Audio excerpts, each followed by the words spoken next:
Hello, everyone. You are back once again with the Republic of Players podcast, episode 86. We have a smaller crew, but we have the usual guys in. My name is Ronan Fox. We have Mr. John Fogarty. What's happening, John? Not much, doing what I usually do, play some Minecraft, sprinkling a little bit of Tarkov, and just doing my course and watching some stuff on the side as well. Trying to fix technical difficulties. Yeah, trying to fix technical difficulties. Trying to get people in that can't get in. Does anyone have any idea why somebody can't access Zoom via the code? If you're out there, we need your help. Send help. Pat needs it. So hopefully Pat will be able to get in at some stage. Space is there, ready for him. But while we're waiting for him, Aidan McCallion, how are you doing, buddy? I'm doing pretty good. Nice to be back. I missed last week. Yeah, it was a great show. We had 80% Honest joining us as a guest. Really good guy that we've kind of seen his growth. And if you haven't already, please do check out his stuff. He's streaming over on Twitch at 80% Honest, and he's also doing a lot of YouTube content as well. I believe he's in the chat as well. So how you doing, buddy? Appreciate you coming on last week. We usually start the show with what we're playing, or if we haven't been playing much, a recommendation. John Fogarty, I'm going to let you go first. What have you been playing? And if you haven't been playing anything majorly new, you want to talk a little bit maybe about a Netflix show? Let us hear it. Well, not a Netflix show since necessarily. Or a series. There's that many platforms now. I think I exactly go to Netflix when I think of series. Exactly. No, I haven't been playing anything new, because I've basically just been playing Minecraft. I started a Minecraft server. I have a few lads on there, and started a hardcore series with this lad. I don't know if you've heard of him. I heard his sound, John. Yeah. No, we said we wrote and started a hardcore series. But other than that, I haven't been playing much anything new. So what I will recommend, and it's something that's like been out for a good while, but I splurged watched it because it's on its final season. I watched the whole show in about a week and a half, and now I'm doing it episode by episode, week by week, and it is the anime called Attack on Titan. It's fantastic. I'm not like a massive anime guy, and by that I mean I love anime, but I'm not like not one of those people who've seen every anime under the sun. I've seen not the Aiden, hits. basically. Exactly. I'm not even me. I'm not even me anymore. But no, I've seen like Full Metal Alchemist. I've seen Full Metal Alchemist Brotherhood. I've seen Death Note. The most extensive one I watched was I've seen all of Bleach, which is like the longest one by miles I've watched. But Full Metal Alchemist, to give you again, and you know me with like no spoilers, especially now because it's on its final season. It's still going. This is still fresh. But to give you, yeah, spoil most of it. No, but that's give nothing in season 4. Yeah, yeah. Well, let me tell you. But, no, the general synopsis of it is humanity is on the brink of extinction because there's this new threat to humanity, which are Titans, which are like these giant, mindless zombies. Not really zombies, just giant, mindless people that are wandering around eating people.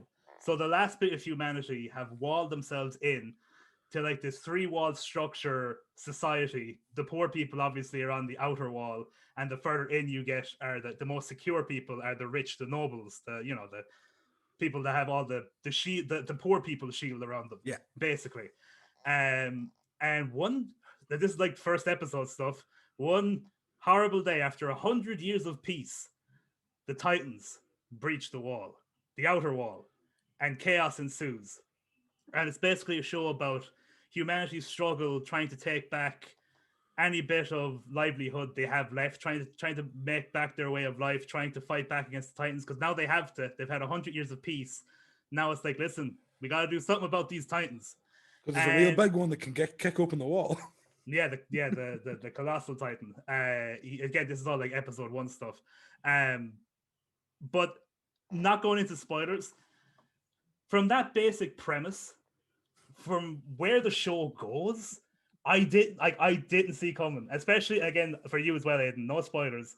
Season 4 is just like it's so good so far. It's just like it goes from this nearly fairy tale kind of story of man versus beast to something just hugely different, just an allegory about war.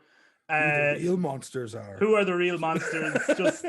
just like the twists, the turns, the heartbreak, the deaths. It's also a show that's not afraid to kill characters as well. Like there's characters in there that like there's one character who again, this is season 1, but I won't even name it. There's a character who literally dies off screen and they kind of go, oh, and he was like one of the main characters. It was like, man, his death was so undignified. I guess that's the world we live in. And like, you don't know what happened to him. It's just like, he just never came back.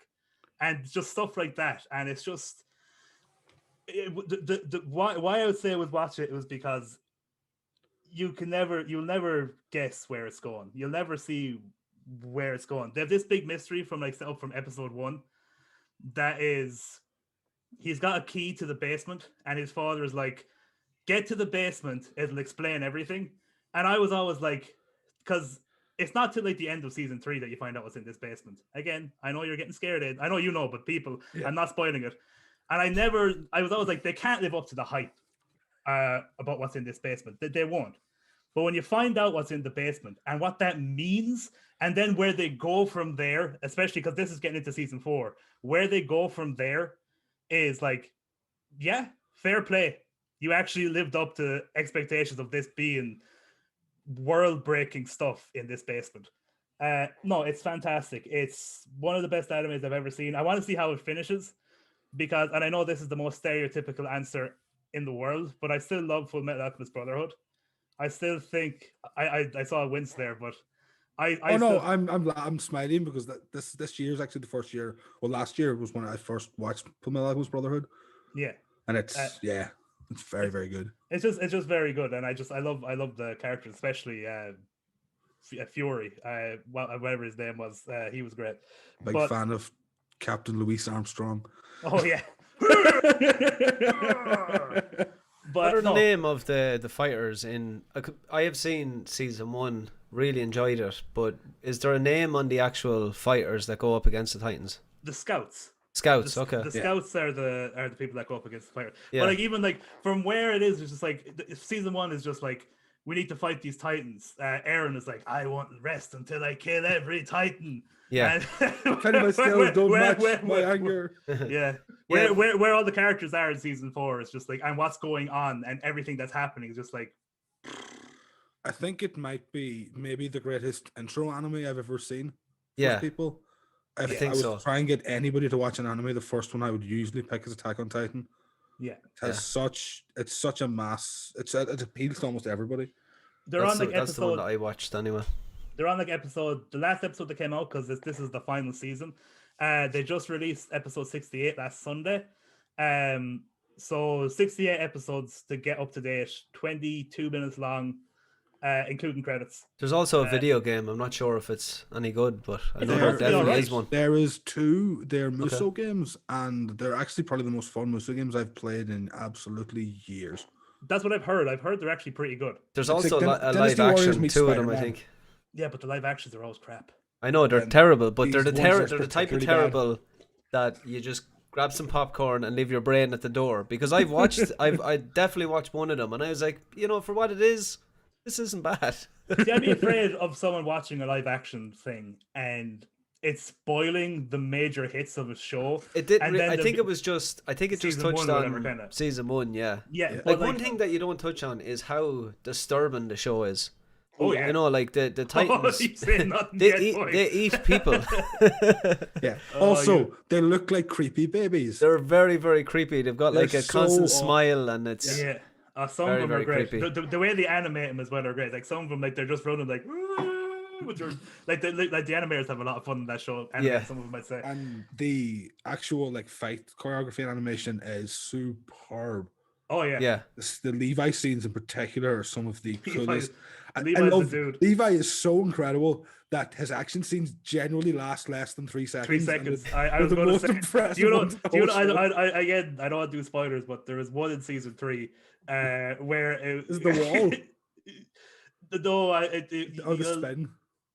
is the one. All I'm going to say is it's a fight that they were building up for a while, and it lasted about 3 seconds. Yeah. It was just, I was just like, fantastic show.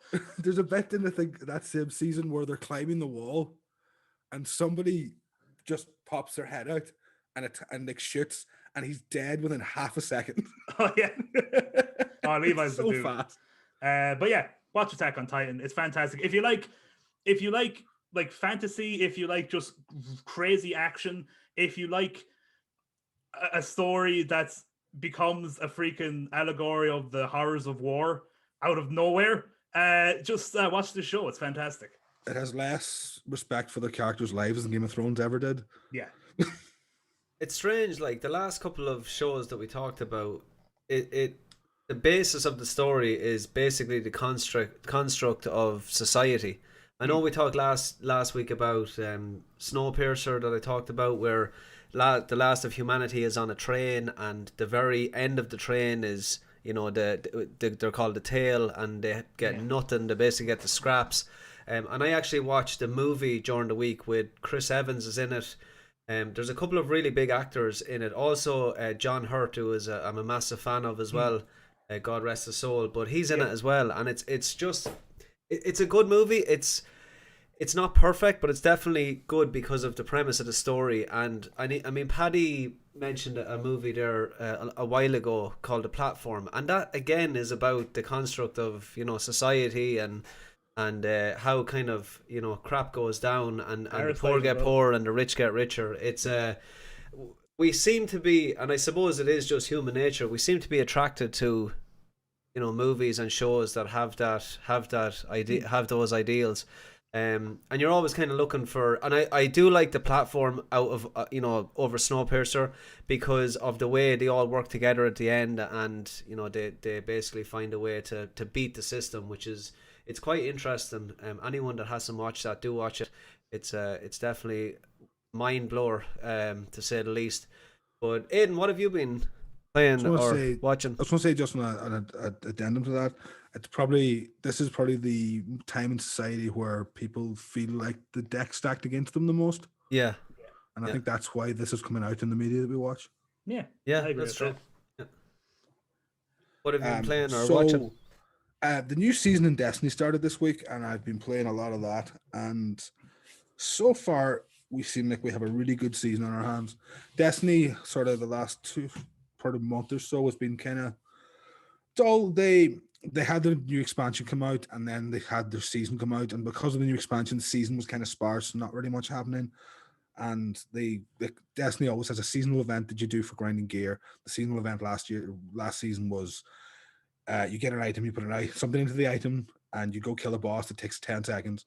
So it was kind of just dull. And this new season is a huge battleground where you take on waves and you complete objectives and you fight a big boss at the end. And it's a lot more interesting and fun.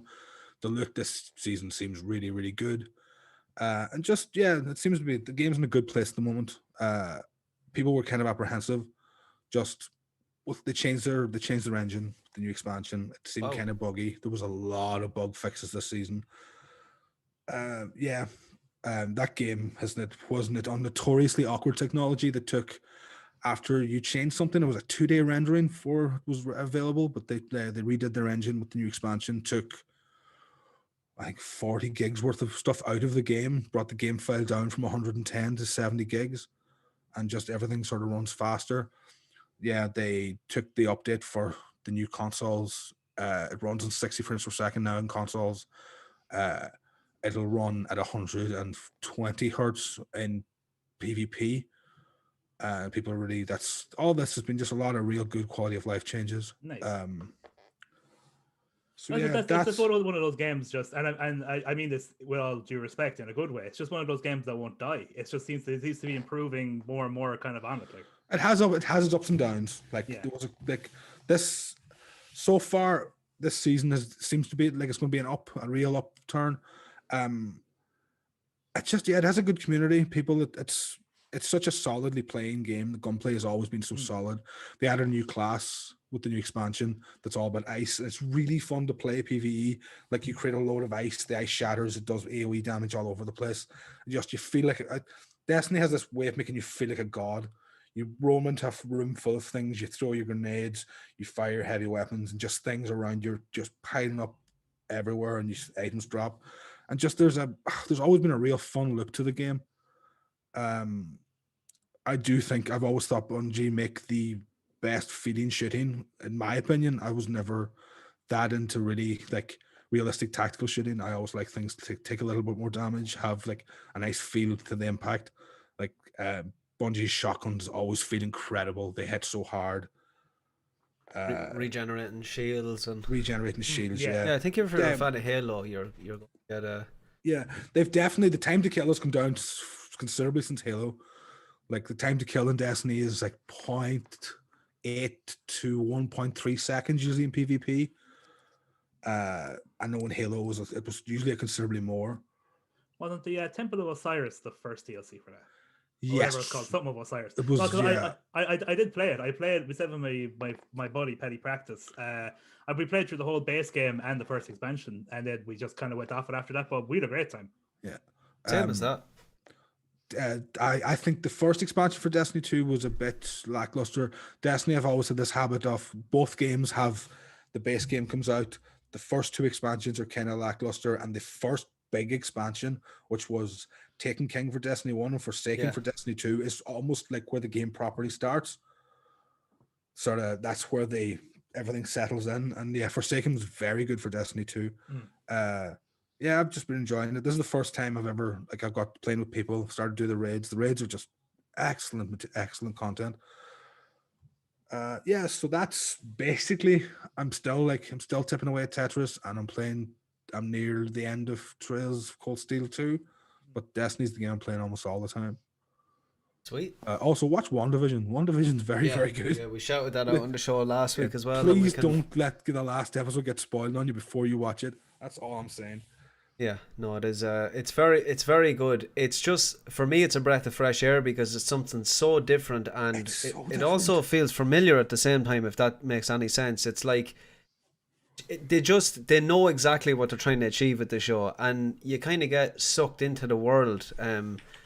We mentioned it last week on the show. Yeah, that's one that has kind of shocked me with how good it is, and it just kind of shows the skill that Marvel have and what they can kind of bring to the table. I'm a huge fan of Paul Bettany as an actor. I think he is absolutely fantastic. He's top notch. And this actually proves it even more than the any of the Marvel movies. I think he's kind of allowed to be a lot more creative in this one. Yeah, this show is nothing really without its acting. No, I can agree with that. He's very good. Yeah, kind of just to repeat what John was saying, we did start. We've kind of been talking about a hardcore series for a while, John, and we wanted to aim it towards a younger audience, with it being Minecraft, and we jumped in. We set up a server. It was actually quite easy to do when we got it set up, apart from going in and testing it and dying, and that we had to reset the whole thing. I tried to warn you because you were like. When I died just to test it, I was like, yeah, but if you die, you might have to set up a whole new server. But every time we load it back in, it's like spectator mode. It's like, God damn it. But no, it was a lot of fun. We played for an hour and a half the other night. I put on some music the other night and I edited it down to about half an hour. Really good content. I think it's going to do really well, and we're going to upload that maybe the end of the week and see how it is. I know my son wants to watch it. He's a big fan of John's and always watches John's content. So we're gonna get that up. Possibly have it on right here on the Republic of Players YouTube channel. So do watch out for that. Looking forward to it. Yeah, I hopped on John's stream like a week or two ago. I don't usually go on Twitch to watch people, but I hopped on for a while. Oh yeah, it was a fun day where you end up in the nether within an hour of starting to play. Yeah, I was in the net. Yeah, I started a new hardcore one, and I got to nether within like an hour and a bit. Yeah, we had a bit like it was quite mad at the start. I was doing the introductions, and John was getting shot by a skeleton. No time for introductions. Hardcore starts hard. Yeah, but no, we actually got settled in, didn't we, John? We started to build a little farmhouse. John was setting up his farm with cows and pigs and sheep, and I was doing the house, the little wooden cabin by the lake. And yeah, we're just basically getting set up, ready to go on an adventure, and we're looking forward to it. We'll probably play a little bit after this show and get a little bit more recorded. Is there anything else that I've been playing? I have like the PS5 is in here. I've mostly been playing a lot of FIFA actually at the moment. A lot of driving in the F1 series. I've a big race coming up tomorrow night actually. It's like a realistic, everything is realistic in the settings, and we're going to be jumping in. It's in Brazil. I'm going to be streaming it tomorrow night, so do check that out. And yeah, I've just kind of been chilling out, playing and working hard, to be honest with you. So I haven't really been streaming a lot lately, but I hope to get back to that pretty soon. Has either of you two fine PS5 owners tried Destruction All Stars yet? No. Okay. No. It's I have that. it's the PS Plus game. It's free. It's a full game. I've heard fun things about it so far. I'll definitely check it out. Yeah, no, It's one of the very few PS5 native Yeah, exclusive games. yeah. Well, Yeah. I'm playing all PS4 games on mine, so. yeah. Actually, I shout out to a game that I've been playing. So I have the PlayStation 4 in the main kind of sitting area, and my son plays it. And me and him have been playing the new Crash Bandicoot. It is really, really good. Oh, nice. And it's also the first game that my youngest son, Logan, he's only 3 years of age, and he is like, it's the first game where I went, this guy is going to be a gamer as well. Oh yeah. Like and it's quite a difficult game because obviously with the platforming, but it's a game that he's just constantly playing. Even if he gets by a little bit, he'd be happy. But yeah, it was the one game my wife was like, there it is, 3 gamers in the house. She was expecting him to be the hurler and be the total opposite to me, but no, he's gone right down the same road. You can do both. That is a hard game. Yeah. It was actually got by a friend of ours. There's the case. A friend of ours got it off Amazon, and 2 were sent. And one was for a nephew of his, and he dropped off the other one to me here. Nice. So it was it just came out of the blue, and we've been having a lot of fun with that. Stick it to Bezos a little bit. What's that? Stick it to Bezos a little bit. Yeah. And the other game then, just a quick shout out. I know we're doing kind of quick fire here, but Steep, if anyone hasn't played Steep, it is Like very, Steep. very chilled. It's got an amazing world. It's a snowboarding game, kind of like an open world, and it's really fun just to stick on and just kind of travel the mountains. Very, very fun game. And yeah, I definitely recommend it. So guys, we are going to move on to news. And we have news from the organisers of E3. ESA are developing an online format for this year's expo.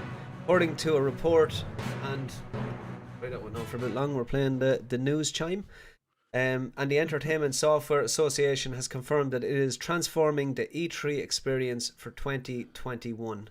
Planning documents obtained by Video Games Chronicle call for an award show, a preview kickoff night, and 2-hour keynotes delivered by major publishers and industry partners. Guys, I don't know about you, but I think this was going this way regardless whether we had, the pandemic or not. Yeah. I think over the last couple of years with Sony pulling out, the show was getting a lot smaller. I think the need for a massive event like this, as sad as it is, because it was always a dream of mine to go to E3, but was this going to be the way it was going to go anyway? Or do you guys think that, maybe they would have continued to have the live events regardless? I genuinely think they probably would have. One of the major advantages that we don't see of E3 is it's a place for industry people to meet and make deals and things like that. And I think that was the real use for E3 that nobody really talked about.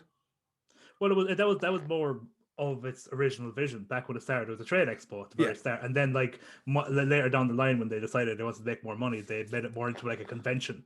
Yeah, I think losing it permanently will be bad for video games in general.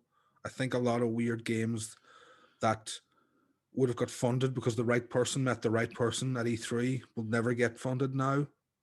I think it'll be a shame to lose it. But I also think the ESA are terrible at running it, and we're going to run it into the ground anyway. Yeah, I just can't see it being, that massive yearly event that we always talked about, live yearly event. But I definitely do see the digital event getting bigger and bigger. And who's to say that publishers and developers can't meet in the digital world now? I think we've all learned over the past year or so that. I think this You, is going to fail majorly for the ESA. do you think that? Yeah, Yeah. Why do you think so? because they're charging six figures to their members Wow. for. That's what they've been known to do for a long time. It was always expensive to get into E3, and now that it's Jeff Keighley has his new Summer Games Fest, that did very well last year. Yeah, and They also have the fact major that competition. I want to say, and the major competition, and that's fair. And I know it's, releasing your trailer or talking about your whatever in this framework is very important. But like, also, if it's all online, like, You can and I do it know yourself. exactly, and I know Sony have gone down this route, but like, yeah, and the Nintendo Direct, like, just if they're charging you money to do this, and it's like, by the way, it's all online. Yeah. You're not meeting up in an expo. I can see a lot of people just going, well, go screw yourself because I'm just going to go online myself. I have the capability. But are they not putting you on a platform that will reach far more people? I think Keighley's platform will reach just as many people. I think he's now almost as big a name as anything in games. I honestly think if you were, again, maybe for smaller games, but I think if you're a big enough company, I think you can announce something completely online and you'll get around the same amount of eyes on you rather than say, by the way, I'm at E3. Yeah. I honestly think so because, like, I think if Bethesda or whatever said, we're now Microsoft. doing, or Microsoft, we're doing MicroCon or we're doing whatever, and it's a 3-hour presentation, do you think less people are going to join than if they just have their convention at E3 if it's all online? I don't think so. Sony did that. Yeah. Yeah. They have their own thing during E3 in a different building in the same city.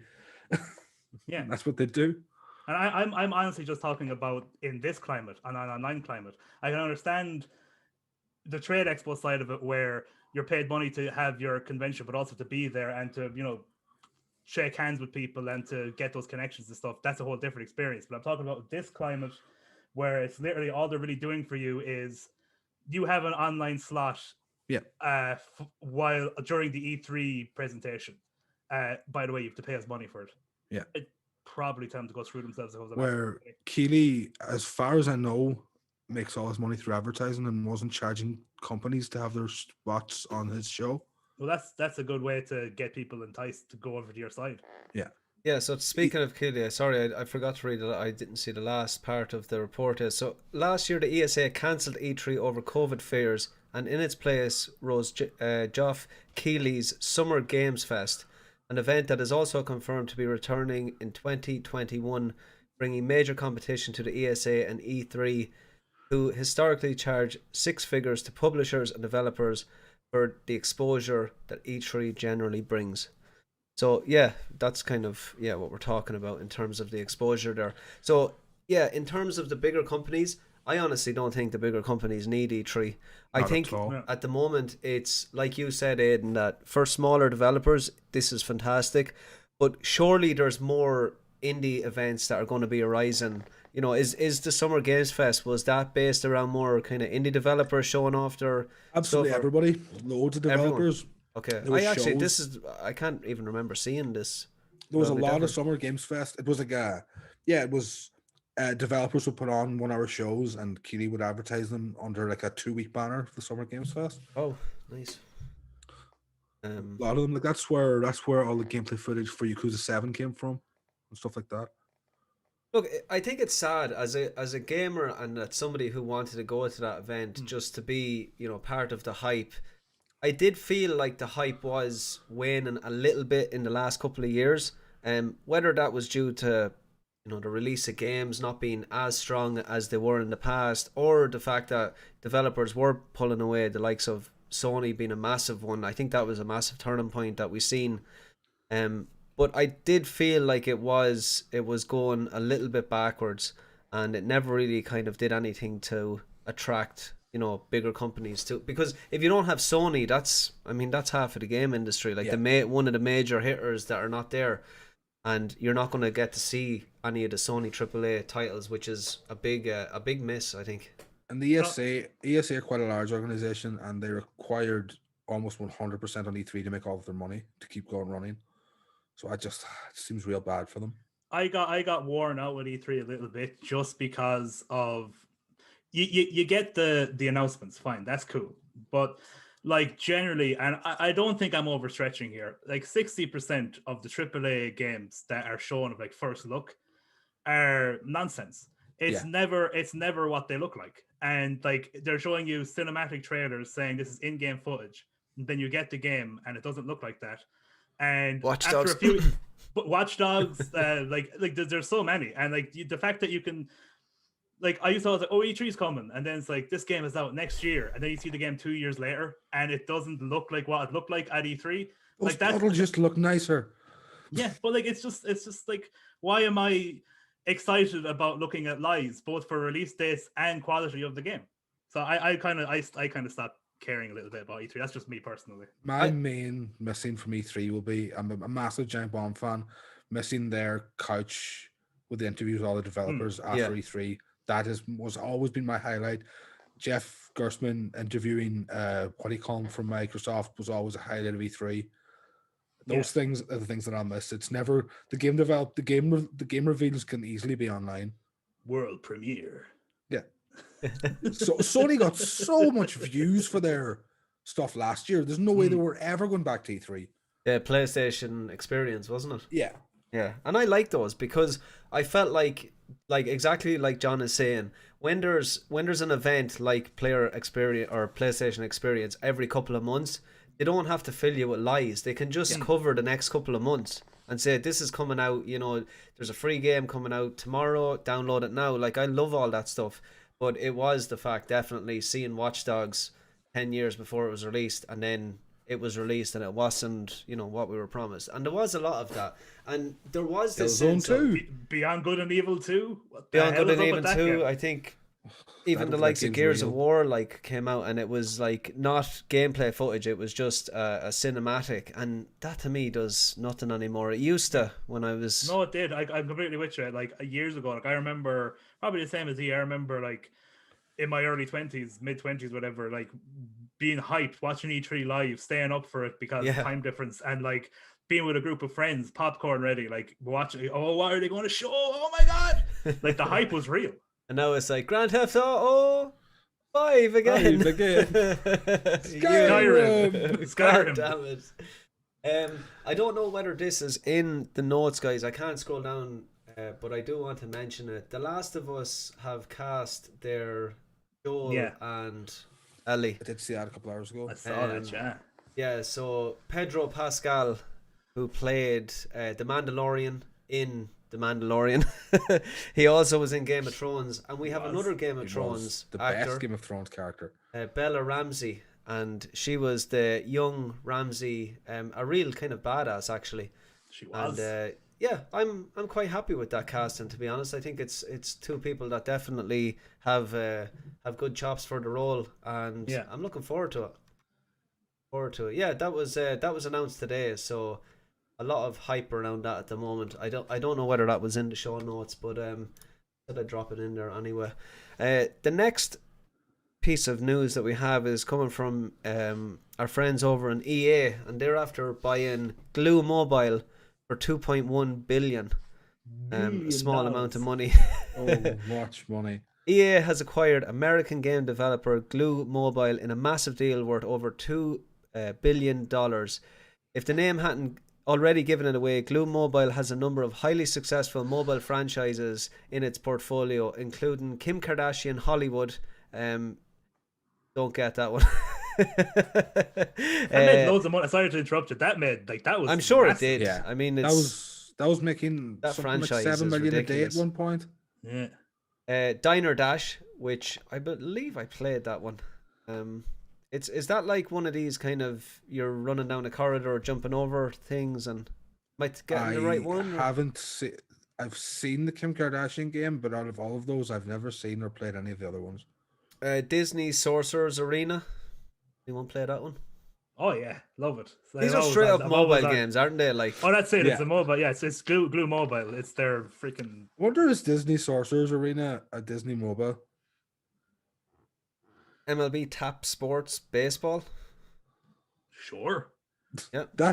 That's two things I don't care about: mobile games and baseball. It describes itself as the leader in 3D freemium mobile or freemium. That's Doesn't that something word greasy make you there, wanna isn't be there? sick? Greece. And it seems that this has caught EA's attention. So what I can imagine here is because mobile gaming has got, ridiculously big, this is probably going to be EA's, number one profitable market. All Because the big EA franchises are getting a Glue mobile game. that I'm is calling so it now. true. Everyone, we are getting a Dead Space game. The Skate Oh. Folks now mobile game. Oh, it's going to be bad. I mean, it's going to be, it's going to be what it is. Yeah, that's it. Like, I mean, they're just going to make lots and lots of money. I The mean, next Mass Effect game's on mobile. how dare they make loads of money? But yeah, look, I don't think it's going to affect us in any way unless we do. I'm not going to play it. Unless so we you're put right. Pat on the review for all those mobile I games. actually, I didn't write up much. I know Pat has Oh, played a lot of madness. these companies' old games. I was hoping he was going to be on tonight.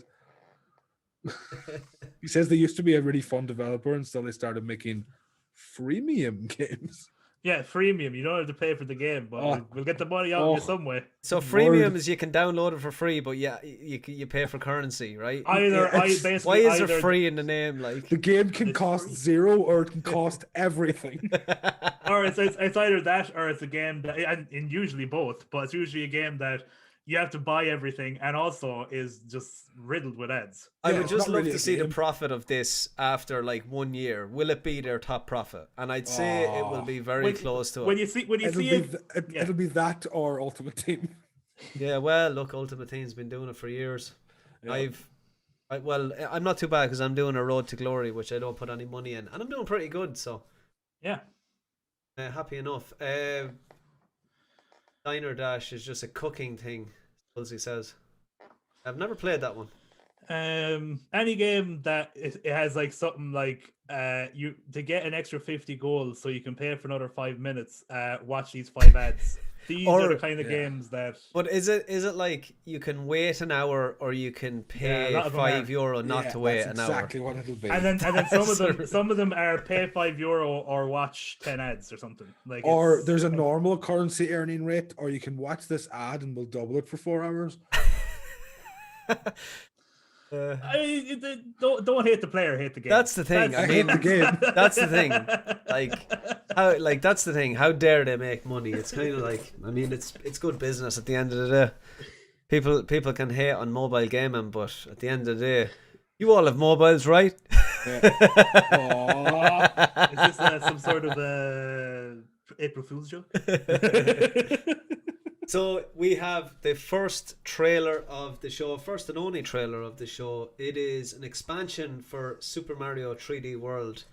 It is called Bowser's Fury. Let's check that one out.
So that was the new expansion for Super Mario 3D World. Looks awesome, doesn't it? I'm a big fan Oh, of Giant yeah. Cat Super Saiyan Mario. Bowser's Fury. Oh, he's a furious man, or reptile, I should say. So we have CD Projekt Red in the news. What's That's that? fine. No, I was just laughing. So that was it. That's Mario. Yeah. Sorry. I'm getting it. I'll probably be talking about that next week. Yeah, we'll get Aiden's opinion on that expansion. Yeah, it's out Yeah. today. Nice. No, this next piece Or of news tomorrow. is it's an interesting one. Well, CD Projekt Red have been interesting characters of late. So the maker of CD or Cyberpunk 2077 and the Witcher series of video games has confirmed it has been the victim of a cyber attack. Polish developer CD Projekt Red said hackers had gained access to its internal network and been able to collect some data as well as leaving a ransom note. Hello CD Projekt. You have been epically pawned. You're Is that actually, that's not a it's typo. actually in the note. You have been epically pawned. The I message believe read. I believe it's pwned. Or... Pound. Pound. Okay, so they can hack the whole company, but they can't spell. Claiming that those behind it had gained access to source codes for CD Projekt's flagship game Cyberpunk 2077 and with The Witcher 3, as well as accounting, administration, legal, HR, and investor relations documents. Wow. People not happy with CD Projekt Red at the moment. If we will not come to an agreement. If we will not come to agreement, then your source codes will be sold or leaked online, and your documents will be sent to our contacts in gaming journalism. The note said. CD Projekt Red has said it will not negotiate with the hackers. And an extra part of that story, I think the hackers have announced that they're ready to auction off all that source code. So that's probably going to see some weird Witcher 3 stuff soon. Yeah. Oh, yeah. I know what you're talking about. It's just they've had a bad couple of months. I'm going to announce something here on the podcast. I got a refund for Cyberpunk. Oh yeah, that's fair. I think I do not like that video game at all. Bugs aside, I think they bit off more than they could chew. I thought every aspect of it was just not good. I just thought it was, because they tried to do so much, it ended up just being so shallow on every aspect, except for maybe some of the kind of moment-to-moment story beats I found okay, but the shooting mechanics I thought were really bad.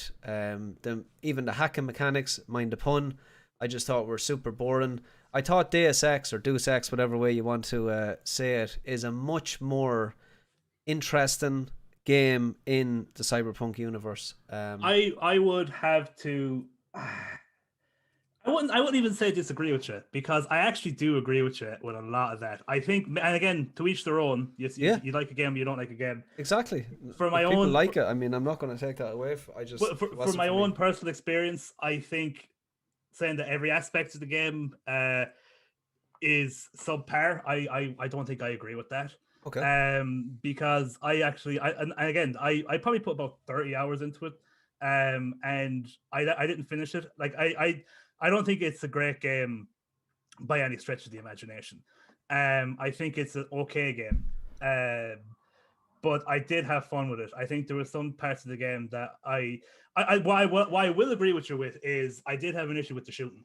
The shooting, I solved a lot of my disputes with melee weapons, because the shooting was a bit too much for me. It was a bit all over the place, and I am not a fan of these games where enemies are bullet sponges and they just take about 50 bullets to take down. It's just I was playing it on hard, and I don't know if this is everybody else's experience. I'd get out of cover and I'd shoot a few shots at someone.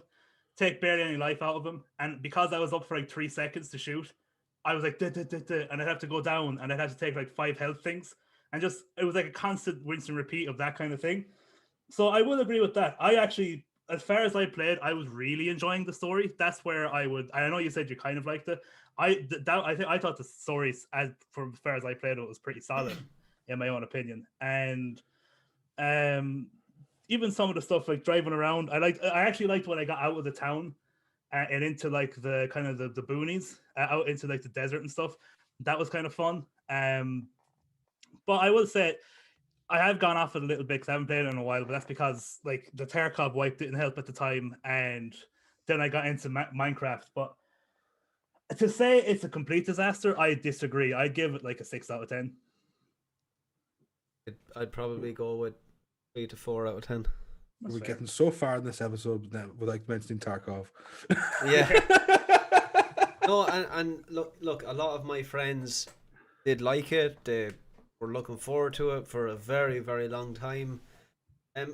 For me, there was always something in the background that I was thinking, can they pull this off? Because it was, the hype around this game was absolutely ridiculous. The whole Keanu Reeves coming into it, which I actually didn't really like the character that Keanu played in the game either. I thought he was, what's his name? Iron something or Johnny Johnny other. Silverhand? Silverhand.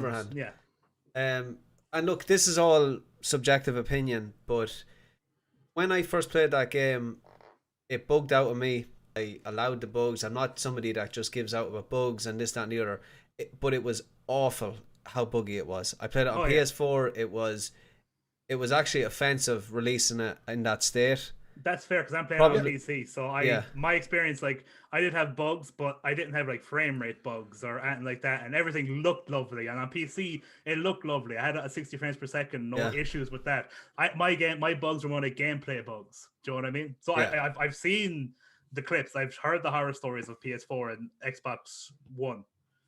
Yeah. I'm at the stage now with that game where I'm just like, I kind of want to play it because I just want to see, because I liked the beginning of it. I played a couple hours and I liked it, but I'm like, I kind of want to wait till I have an RTX card to see what it looks like with that. Oh yeah, that would be lovely.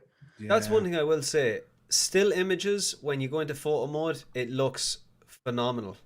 It just looks, everything is popping. It looks like the way it should be. It's just when you're moving around. I just found. I think that's a PS4 thing though, because I think No, the I PC played does it look on nicer. PS5. That I actually refunded it after I played it on PS5, just because I wanted to play it on next gen, not to have the Yeah. excuse of playing it on the older That consoles. is still the PS4 It's still the version. PS4 version, yeah. And that's Yeah. true as well. That's true as well. But I'm not going to, pay 60 quid for a game where I could go out and support a developer that actually. Nobody, I don't think anybody would have any qualms of saying you didn't deserve a refund. Yeah, They yeah. sold, Oh yeah, no, they, dude, I'm not. they I'm not sold a wrong. lie of a product. Yeah. And also, I completely agree with your statement that both Deus Ex, the 2 new ones that came out, are far superior games. I love those games. much more interesting. Yeah. The hacking, the different gameplay styles, the just building a character in that game is so, and that's what CD Projekt or Cyberpunk was meant to be. It was kind of like an advancement of that, because we don't really have any games in a Cyberpunk world except for Deus Ex and Syndicate as well. I actually played that one as well, but there's very few of them. This was the one that was going to blow all of them out of the water, and I just, to me it's just wasn't interesting at all. And I know I said I don't mind the game, but remember, I only gave it like a 6 out of 10. Another thing that got me about the game, and I think I've mentioned this before, was just I hate the NPC AI. It's horrible. It's literally like they'll walk around and like you fire a gun, and like they'll just like kind of like they act so weird. They act like AI. They act like really badly programmed AI. Like you shoot someone in the head, and they'll get up and be like this is the same. This This is the same developers of one of the greatest video games of all time, The Witcher 3. Yeah, It was also a mess at launch. It wasn't as bad as this, dude. It wasn't as bad as this, but they have a history of really having But messy launches. I know people said that The Witcher 3 was buggy at launch, but it was nothing like this. It also played bad at launch. I had The Witcher 3 at launch. I don't remember having they too many completely issues with it. changed the moving, the way that game moved about a month into it. I'm trying to think, do I remember the launch? Because I definitely played it at launch, because I would have played The Witcher 2. But I never remember it being... It's not even the bugs that bother me. It's just the whole package, to be honest with you. I just don't find it developed very well. You're right, and like hearing what we've heard like since then from the developers, were like, yeah, they were lying to us. They were like, oh yeah, you're going to get the time to finish this, and and all that. It seems like there was just really bad deals made, and people were screwed over. Yeah. It is. It's such a pity. CEOs lied to get their game out because they needed the money as quick as they could. It is a pity, because a company like that was literally built from the ground up. Like, if you go and look at some of the documentaries around CD Projekt, how they were created around, you know, pirating games in Poland and building themselves up from there. And if anyone hasn't read it, Blood, Sweat and Pixels by Jason Schreier has like a whole chapter on the foundation of CD Projekt and up to the creation of Witcher 3, and it is excellent. Yeah, the guy that's on Giant Bomb sometimes, you might know him, the Irish journalist. Daniel Dwyer? Yes, he does a documentary, one of the no-clip documentaries. I wrote an email into Giant Bomb for Danny O'Dwyer last week, and they read it. Oh, no way, did they? Nice. Yeah. Bass, he's a legend. Yeah, I was just like, I knew he was going to be on. I was like, Danny, please explain to them what GA football for the PS2 was. Oh yeah. God, he didn't do that, did he? Yeah. That's class. Great. Oh, we'll have to get that clip. That's amazing. That's a great game, by the way. Is that the one that was hurling as well, right? It was That's both the same of them, one. yeah. I didn't Hurling / realize football. They were Oh, modified. They were modified versions of an Aussie rules game. Oh yeah. Yeah, I remember the Aussie rules game as well. But they were so. I remember having great fun with those GA games. They were I fun. think every Irish person has a warm nostalgia for those games. Yeah, definitely. So, is it the end of Anthem, guys? EA will apparently hold a meeting I thought this it was week already over, to be honest with you. this week to determine whether it will continue trying to create a new version of the failed online game Anthem, according to 3 people familiar with the matter. Anthem, created by EA-owned developer BioWare, launched in February 2019 to poor reviews. In the following months, BioWare put together a small team to overhaul the game. This week, EA executives will review the latest version of Anthem next and decide whether to expand the team or abandon the project, said the people, who asked not to be named, discussing private information. The Anthem Next team includes about 30 people, BioWare said last year. People familiar with the project said it will need to expand to at least triple that in order to produce new content and continue attempting to overhaul the game. EA has not yet indicated whether it's willing to commit that kind of budget to revive a maligned game. There we go. Yeah. Not a word you read every day. So yes, Anthem. Has anyone played Anthem? God no. I've watched about 5 minutes of it being played. I don't think anyone played Anthem. I think that's the issue. I played a beta or. Yeah, I that's not the full game though. I remember being stuck in the menu and not being able to play the game. Oh, that was a game with a buggy launch. Let me tell you, there's videos about that one. I've heard some of the design decisions that game has made. Like, you couldn't change your gear mid-mission, and you couldn't see the loot when you picked it up until you went back to the base. Yeah, you think QA people would pick that up? Like, no, these were purposeful design decisions. I haven't played the game. I know nothing about it, but I've seen many compilations of like just there's a great video when it came out first, like Moist Critical Charlie, him playing it, and he's like, it's just the whole video is him trying to load into the game, and it's a constant loading screen, and he's like, this is the real boss, this is the real raid boss. This loading screen. I don't think anyone's even beaten this raid boss yet. I don't think anyone's actually been in the game. It's just great. The whole video is him trying to load into a map. But wasn't there no hype around this game? Oh, there was huge hype around there was this massive game. hype because it was BioWare. They had the freaking massive trailer where it was like, it was BioWare's Destiny. Yeah. Oh, I thought that was the issue. It was not trying anything new. It was trying to be Destiny. No, but it was trying to be Destiny, but it forgot to take all the lessons that Destiny had already learned. It was it was trying to be the original release of Destiny 1 again. That was the mistake. They didn't. If you're going to make one of those games, you have to see the lessons that every other company has made, all the failures they've done, and fix those. The thing is, sorry, Aiden, keep going. And they just didn't. It's just one of those games as well that and again, it always bites them in the arse. It's because this is one of the times where it failed and it didn't make the money because not enough people bought it. But it's the whole thing of them just showing things and completely overhyping them. Like I remember, do you remember in the trailer it was and here's the open world, and here's where you're this is when you're in the town, and these are all individual NPCs with their own blah blah blahs, with their own life stories, and this guy's going out fishing for the night, and you can talk to this. And then in the actual game, it's always the same NPCs standing in the normal place. You talk to them to get missions, and they're always the same, like every video game ever. And it's but why did you hype this up as a thing when it wasn't the thing? And I know the answer is because people will go, "Ooh, I'll give you money because that sounds cool." But I hate that stuff, and I don't get it. I'll always think of Anthem as the game that popularized the fake army lingo trailer, if you know what I'm talking about. Yes, I know exactly what you're talking about. Hey guys, what do you think about him over there? Huh, do you think the three of us can take him? I don't know. Not with your shot. I despise that.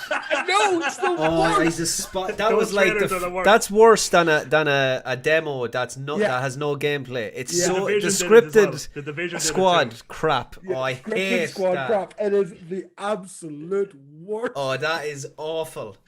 I remember, and it's so perfect, and you're like, none of us is buying this. Hey, aren't you going to resurrect me? Huh, like you resurrected me last raid? Okay, hold the grudge, why don't you? That is just trash. Oh, that is the worst. Oh god! If anyone doesn't know what we're talking about, just go and watch the first trailer, the squad gameplay trailer of Anthem. It is the most scripted garbage you will ever watch. Or the Division. The Division did the exact same thing. Yeah. At least the Division was mildly successful. Yeah, well, that trailer was the exact same thing. It was just I think you can shoot them like that. Just Yeah. Oh, I'm so happy you brought that up because subconsciously I hated that, but I never got to express it. Yeah. Hey George, why are you just standing there? Sorry guys, I was in the can. Come on guys, we really got to finish this mission. Oh, you gotta love it. I gotta write what I lost in 2 seconds. Why are you paying me to do it?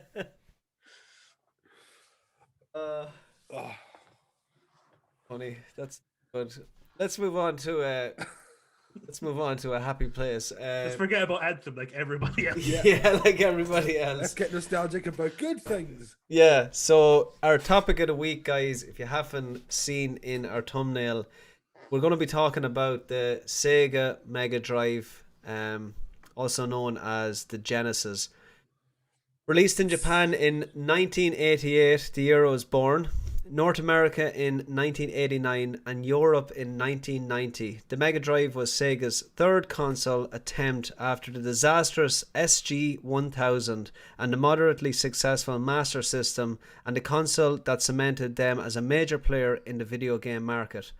Released during the dying days of the NES lifecycle and before the release of the SNES, the Mega Drive Genesis was marketed heavily for young extreme generation with an advertisement campaigning decrying the NES as old, slow and ugly, with slogans like "Genesis does what Nintendo don't." I love that. It's the best marketing line It ever. wasn't much of a success in its native land of Japan, but in the West, it saw huge success, outselling the SNES in America, 22 million to 20 million. That's that's unbelievable, actually. Great Yeah, console. when you think back, you never. Yeah, the SNES is the console that sort of cements that generation. But yeah, over here and in America, It was my first console. Same, Mega Drive. pretty much. Yeah, Like yeah, The first console I ever played. my first console. I believe we had a Master System. But I think I had two older sisters, but I have no memories of it, but I know we had it. So the first one I had and played was the Mega Drive. I own 2 Master System games, and I've never seen the console in real life. Which I always thought was kind of weird. I Yeah. picked them up randomly from a box Why of not? stuff. The Mega Drive for me, and the thing about it as well, you touched on it there earlier on, and where you're saying it's nice that you're seeing your kid, like 3 years old, playing Crash Bandicoot, and this is his formative Yeah. gaming experience. He might remember this as like the Mega, and you said it was your first console too. Like that is the Mega Drive is that for me. That is what got me into video games. Like when I was a kid, up until not even 10 years old, like my hero was Sonic the Hedgehog. I freaking adored him. I had like a stack collection that high of like Sonic the comics. I got them like every week when they came out. They were fantastic. I played like all the games back then. I used to think if I was playing imaginary time in a child's head, I used to always, I'm Sonic and you're Robotnik. Get away from me, you. And yeah, it's just I love it, and it has just no shortage of games. Like it's so good. Like some of the classics that people still go on about, like Golden Axe, Streets of Rage, are just fond memories. Can I ask, which version of the console did you have? I was a child, man. No idea. Was there a volume switch on it? No. I don't believe so. Then every Irish person I know has the second generation one. I don't think I've ever met an Irish person. Sega that Mega had Drive 2. It Yeah. had the 2. Yeah, that's the one that I had. Yeah. I don't think I've ever seen a Sega Mega Drive 1 in real life either. It seems to be in Ireland. We only ever got the 2. Yeah, and I prefer that one. I prefer to look I at think that it's one really sleek looking. over I the like other it. one. Yeah. A funny story, and I've said this before on the show, is yes, it was the first console that I ever had. It wasn't my first gaming experience. My first gaming experience, my dad had a really old PC, and it wasn't old at the time. They were an absolute fortune when my dad got it, and I remember playing the likes of, I'm going to say Prince of Persia, the original, was one of the first games I remember ever playing, and then I can't exactly remember when I got the Sega, but I just remember having it at a very young age. Having there was a game with 3 games on it. It was Streets of Rage, Golden Axe, and Shinobi, I think, were the 3 on the same cartridge. 3 better games. Yeah, and I think they were on the same cartridge. I looked that up, but I think that was, and then we had definitely Sonic was there. Yeah. Shinobi was like the Dark Souls of So hard. the Sega Mega Drive. It was It's just difficult. super hard. Have you tried playing it recently? No, and I'm What sure were it we- still what, is hard. What are we made of? I could barely get past. I don't even know. Like I could barely get past the first boss, and I remembered him clear as day. The guy's like, yeah, you have to somehow hit this MNFer on the head, and for the life of me now, as a 32-year-old man, I think I could do as a child. For the life of me, couldn't do in this freaking game. So I had the different 3 game cartridge one that had Alien Storm, Super Thunderblade, and class. Super Monaco GP. Oh, brilliant. Super Thunderblade. Is that the helicopter one? And there's the helicopter one. Oh, that's it's a great amazing. game. Such a good game. Was there one with Streets of Rage, Golden Axe, Yeah, and that was I think Shinobi? yeah, they were called Mega Games. There was 3 of them. I'm trying to find what the second one was. The one I had was Mega Games 3. I think you had Mega Games 1. Mega Games 1. When you're looking for that, speaking of Alien Storm, oh my goodness, what a game! That's a very good game. That game blew my mind as a kid, because that game goes from third-person side scroll. Oh, I suppose just a side scroller, 2D side scroller, into a freaking first-person shooter. When you went into like these doorways, and that blew my mind. I was like, whoa, games, man! These things they can do these days. But it was just kind of funny gore, like you shoot the aliens and like green comes out of them, and like it is bloody and messy, but it's goo. And yeah, great, Ronan, great game. Mega Games 2. That's what you're looking for. Mega Games 2, I have it here, yeah. Yeah. 1 was Super Hang-On Columns and World Cup Italian 90. God, that is a beast of a collection. Golden Axe, Streets of Rage, and the Revenge of Shinobi. Yeah, 3. Before the orange box, that might have been the best value. Yeah, the orange box. Yeah. Yeah, that's Oh, true. God, I love Half-Life. Actually, no, sorry. Mega Games 4 had Gunstar Heroes in it. That's the best one. Nice. Gunstar Heroes is, in my opinion, the best game that Mega Drive game ever. You can chance getting it off AliExpress for $8.50. You Yeah, might never get it, but I mean, it's it's Yeah, not a massive investment. if people haven't played Gunstar Heroes, it was by a game company called Treasure. I think they're still around. Treasure have made some. They make mainly side-scrolling shooting games. They made what is one of the best side-scroll shooting games ever, Astro Boy, for the Game Boy Advance. that based on the anime. It is. Oh. That is a absolutely cracking game. But Gunstar Heroes was cool. It was one of those kind of like Metal Slug style. Yeah. You had 4 different power-up guns and 2 slots, and as you picked them up, they mixed. Oh, synergies. I like it. Yes, so you had like rapid fire, you had a homing shot, you had a shotgun shot, and you had a laser shot. So if you managed to pick up the laser and the homing, a laser beam would just go around the screen and kill all your enemies for you. Nice. And it played incredibly well. It wasn't one of those games designed to just make you continue putting coins. It wasn't really based on an arcade game. Yeah. So it was a lot fairer than the Metal Slug games, because Metal Slug games are impossible Oh, unless they're you're constantly impossible. continuing. Yeah. No, I But agree with if that. anybody hasn't played Gunstar Heroes, it's available most places now. I would absolutely highly recommend it. It's very easy to get playing. You'd be the man probably to ask. What was the one that it was like? It was 3D and you were in the back and you were always flying forward and you were a dude that was like shooting. And oh god, I can't think of it. It had really like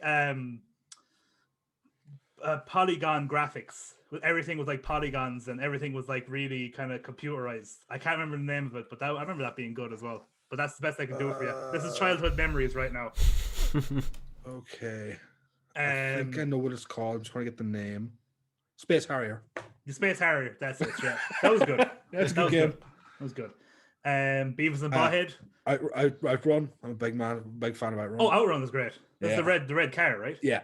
Yeah. Outrun 2 is like a game I adore. Weirdly enough, my main memories with Outrun is because we used to always go to the Hinch for our holidays, and they used to have an arcade in the Hinch, and they had Outrun there.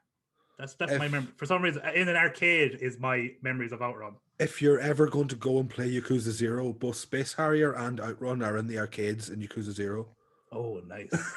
I love Yakuza games are great for that. They always have Sega arcades in them, and they always I think Yakuza 7 has which one? It has Virtua Fighter 2 in it, and it's brilliant. It was one of the first online consoles. It was. You go through the little notes I made. Yeah, let's go through them. Yeah. Let's go through them together. Together. Aiden, you go first. Yeah. So, one of the funny things I found out was in Korea it was called the Super Game Boy.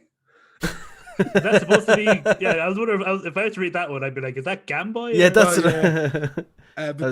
The Master System was originally called the Gam Star Boy in Korea, and so when the Mega Drive came out, they called it the Super Game Boy.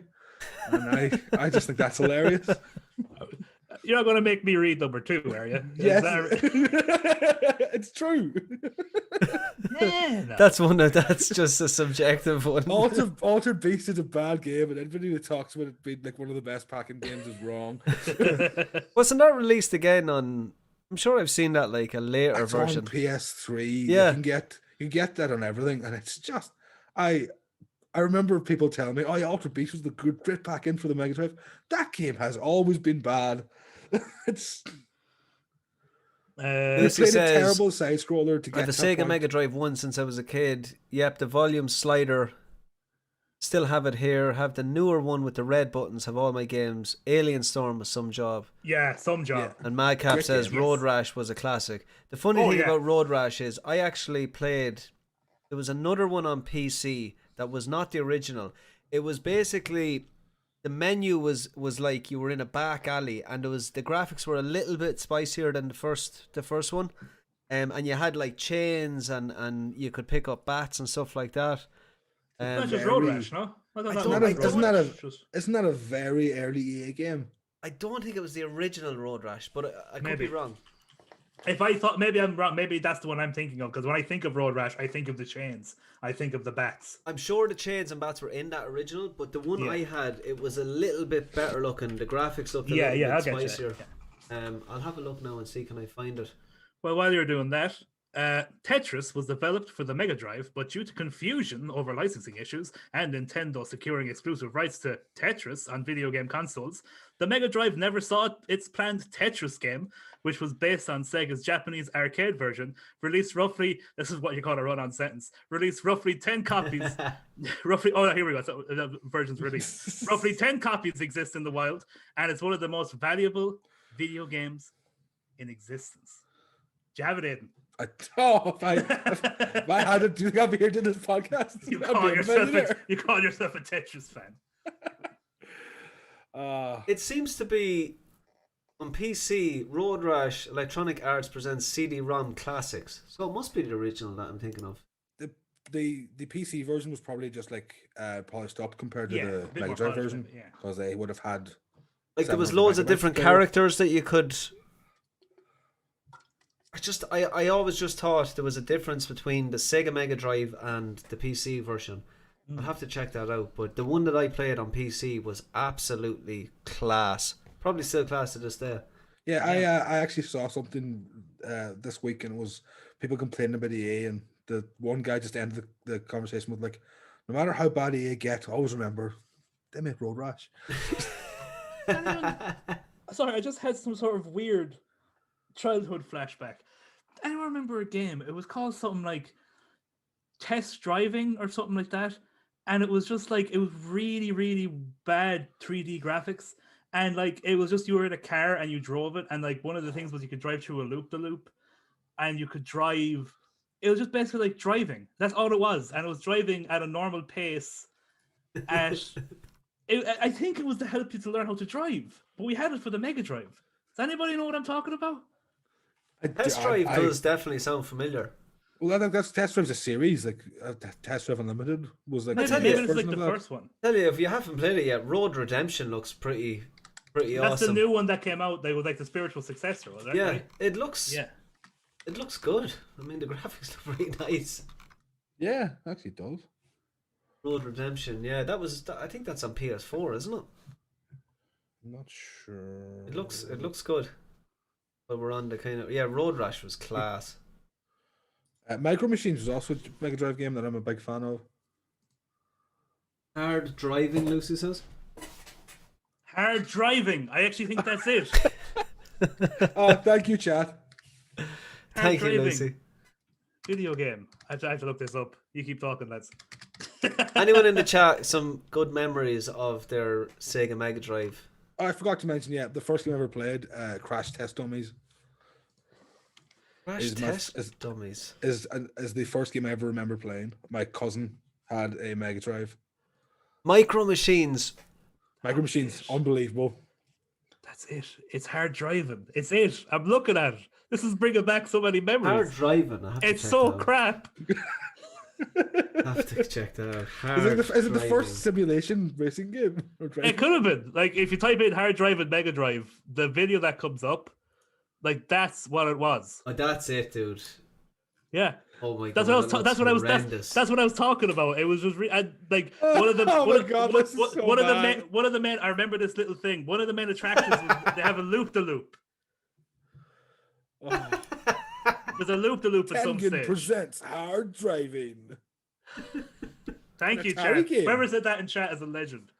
That looks awful.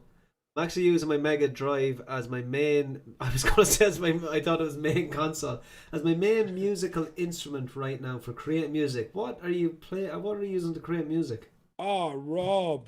Oh, what's cracking, Hoss? You should send me some of your Mega Drive stuff. That sounds class. Sega Mega Drive as my cool. Rob is a mate of mine. We're He playing is Micro a Machines. Yeah, very, very talented musician. Shout out to his band Tooth. Well, yeah. still with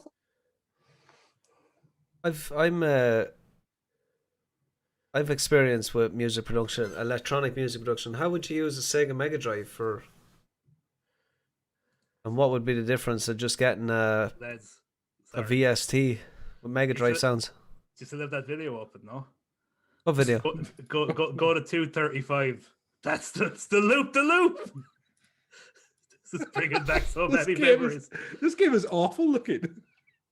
It was great. We thought it was great at the time. I remember playing this a lot. Funny, nobody talked about Streets of Rage. Streets of Rage is one of the greatest. Oh yeah, well yeah, that goes with us. Like on Golden Axe, we barely touched on it. Like two classics. Like it was such a cool. It was a cool console. I think I think Ireland in general has a more nostalgia for the Mega Drive than the SNES. But I always felt like my friends that had richer parents had the SNES. It's like the it was like class console. Yeah, it was a little bit posher, like. And it was always kind of tactical. It's like, right, I have a Mega Drive. Who in the estate has a SNES, like, and then you just have the best of both worlds. Another World. That sounds. Oh, Another familiar. World is great. Is that an adventure game? I forgot that was a Mega Drive game. Yeah, that's fantastic. I only played that. I played it back then, but I only played that again recently, about a year ago, and it's still fantastic. That game still looks beautiful. Lucy, you're a big petrol head, aren't you? He still has hard driving here. That loop wasn't easy. It wasn't. It really. I remember having a hard time with that game, but I remember we kept playing it. We loved it. No, when I saw that loop the loop, I was back. I was back in my childhood. That's the only thing I remembered about that game, was how crap it looked, and the loop. That's all I remembered. Brilliant. Also, another thing I've always loved with the Mega Drive is the Sonic and Knuckles cartridge. Yeah. Oh yeah. The one you add the top of it or take the top off. It's an expansion for all of the other Sonic games. And wasn't there some cartridges that had that little yellow? Okay. I meant to put this into the facts. That is because EA went and reverse engineered the Mega Drive, and then because they were getting an unfavorable publishing deal with Sega, so they reverse engineered the Mega Drive, figured out how to bypass the security, and started making their own games, and then went to Sega and like, look, give us a really good deal, or we're releasing this publicly, and they did, and that's why EA games always had that little yellow mark on them. Wow. They were allowed to do what they wanted with their own cartridges. Wow, that's interesting. I always thought it was like something to do with the sound of the game, or something was when it had that yellow, that there was something added to the game that wasn't in. That's unreal. I didn't know that now. Yeah, EA were like, we'll set up a company and let people publish through us instead of you. Yeah. So you had all like, the old FIFAs and that would have had all that yellow tag on it. Not all of them. I think it actually is something separate in the cartridge that they added themselves. But I know it's almost always games made or published by EA. Brilliant. I read that yesterday when I was looking stuff up. And it just seemed like an awful long thing to type into the. Madcap says Mortal Kombat. Yeah. Yeah. Or classic. Or renting it. Or Street Fighter 2 with a 3-button controller. Yeah. Madness. I have a mate, and I cannot beat him at Street Fighter 2 on Mega Drive. Shout out to Paddy. No, I can. He's not as good on the SNES, but he can play the 3-button with the switching so well because it's all he ever knew. Yeah. What a console. It's great. Great memories. I'm very much enjoying this trip down memory lane. Yeah, I had the Sega for a very long time, and then the one after that was the one and only the PS1 was my upgrade from the Sega.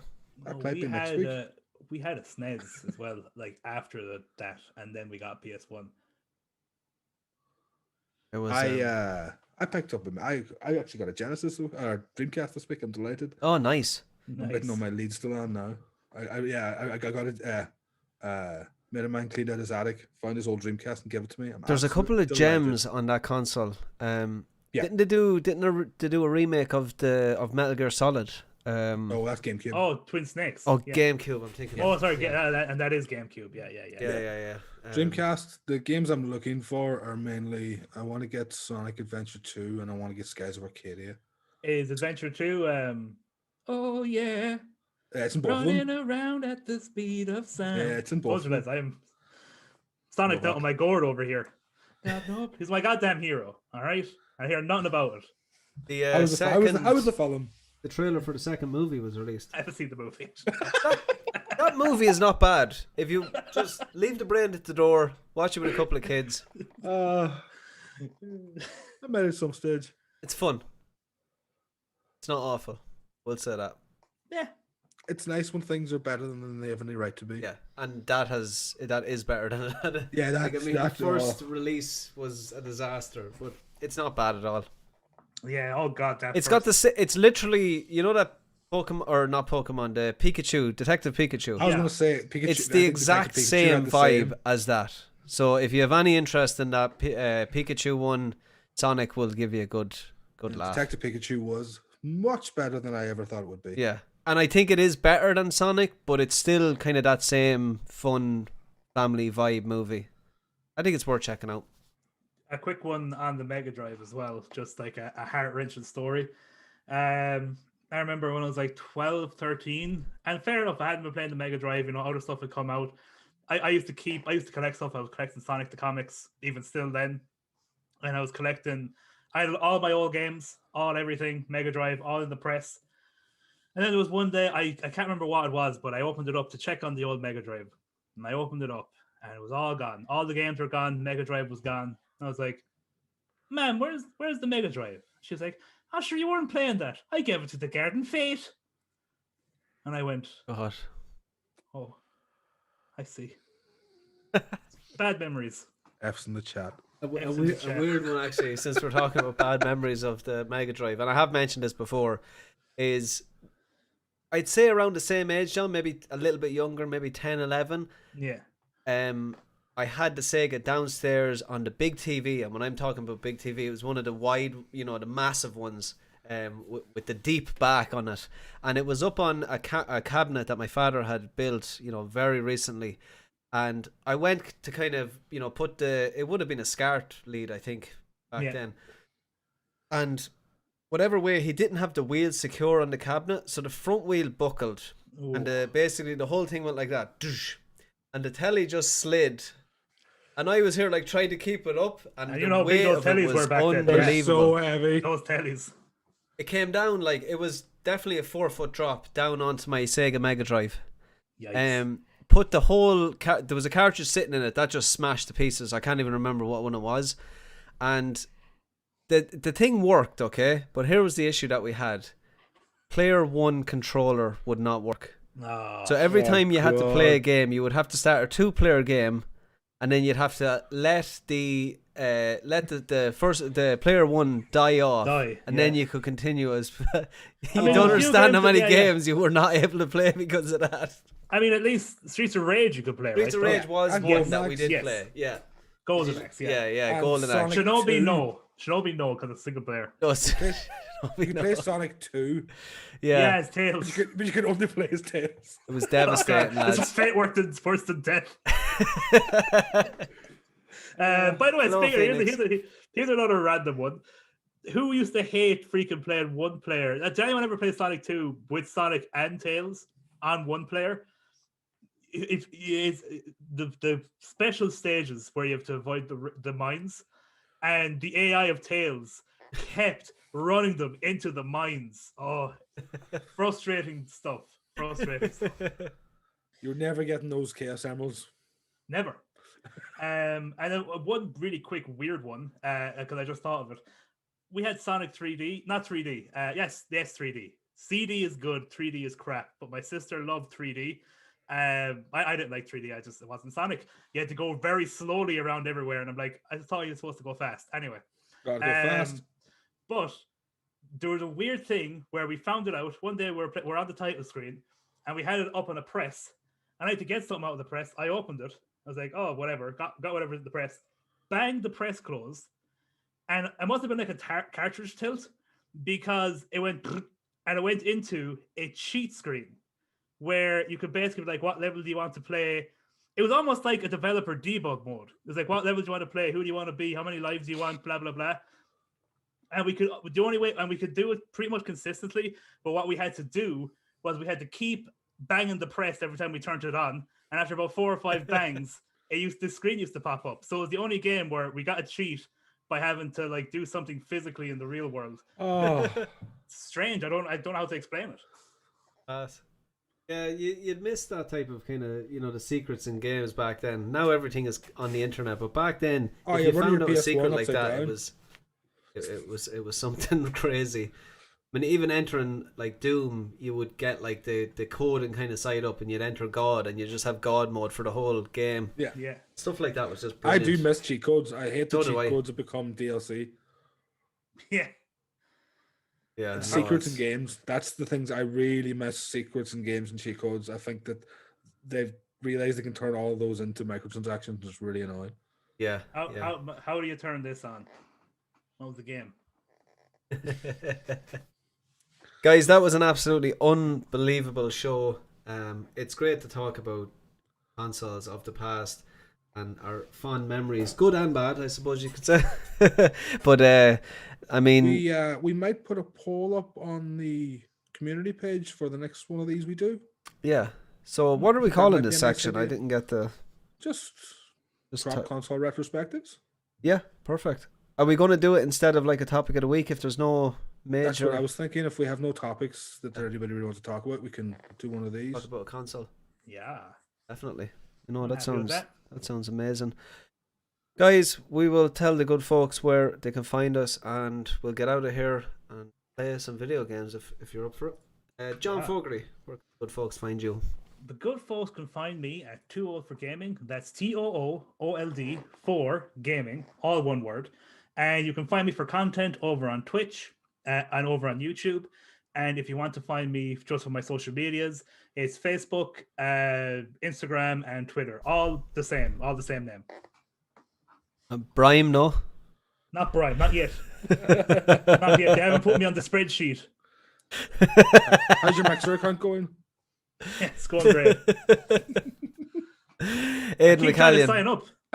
I would spell it my Twitter, but I can do this. Oh, look at you! There's my Twitter handle. Look at, where's mine? I want a name bar. Look at his So fancy yeah. pants. Follow me on Twitter. I have nothing else at the moment. Perfect.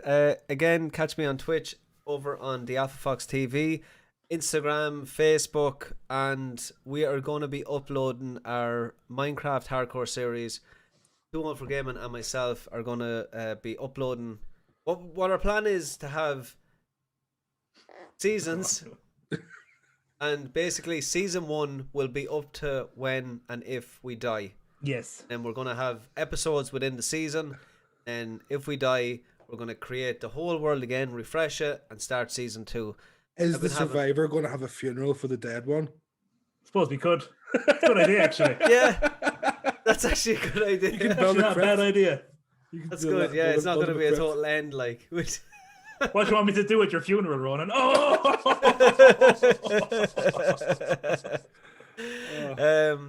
Yeah, we'll have to talk about that one. But that's what we've been doing. We've been promising each other for months that we would get on and do it. So episode 1 is complete.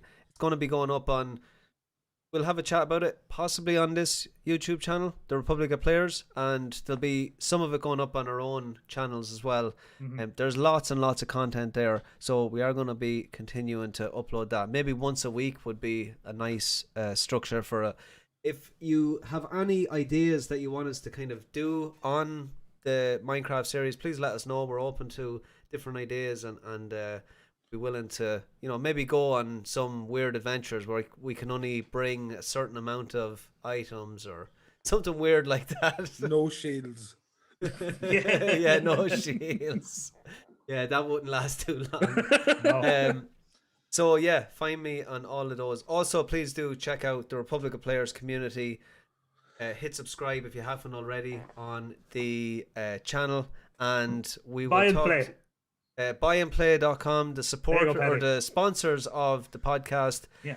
Head over there, check out what is on raffle for this week. I'm sure there's something awesome as usual. And shout out to Paddy, who is super tired. He's just after having a kid. I know how it is. He took a break this week, so hopefully we'll have him back next week. Pat, hopefully we can get him in next week as well. He had Hopefully some we issues. can get some internet or something. Yeah, had some issues. The sooner Papa Elon fixes the internet, the better. Yeah. Really enjoyed that show, guys. Thanks so much, and we will see everyone next week. See you later, guys. Bye.